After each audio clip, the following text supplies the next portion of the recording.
Walmart, are you hiring kindergartners to decorate your cakes now? This is what I received today. It looked like it tried to be a balloon animal and ended up being a crime scene with icing.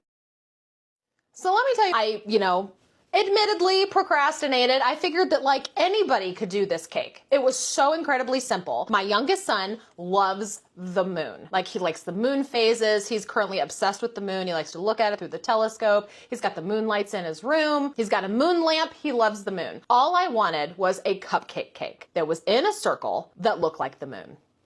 That's it. Super simple, right? One might even say painfully simple. Gray icing, a few dark craters, nothing complicated. Basically a gray circle with dots, okay? So tell me why, went to go pick up his cake. Tell me why it looked like this.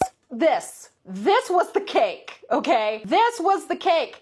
They couldn't even make a circle. What's with all too soon? Yeah, she fixed it, and now it looks like this. It's not exactly what I wanted, but it's a hell of a lot better than what we originally had.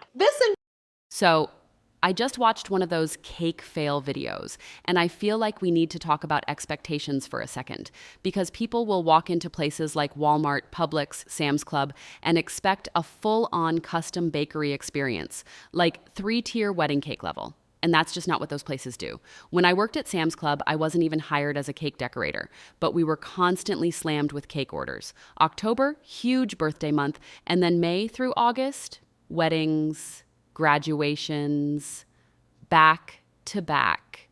We'd come in at 4 o'clock in the morning and not leave until 9 o'clock at night. I was running on maybe 4 hours of sleep. At one point, I was ready to sleep in my car just so I could make it back in time for the next shift. And I was so exhausted once, I literally broke down and my fingers went straight through someone's cake. So yeah, I get why people are upset when their cake doesn't look perfect. But the reality is, we're not being paid or trained to do high-end custom cake work. And when people bring in color swatches or super detailed designs like cupcake arrangements shaped like the moon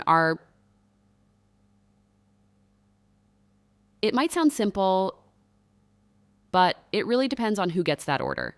Some of those fails you see online aren't actually fails. They're just mismatched expectations. If you want something big, detailed, and perfect, that takes planning. And it takes a custom bakery. And then on the complete opposite end of the spectrum, you've got me making a birthday cake out of meatloaf. Yes, meatloaf, because that's what my husband wanted. So maybe it's not always about perfection. Maybe it's about making something that makes someone smile.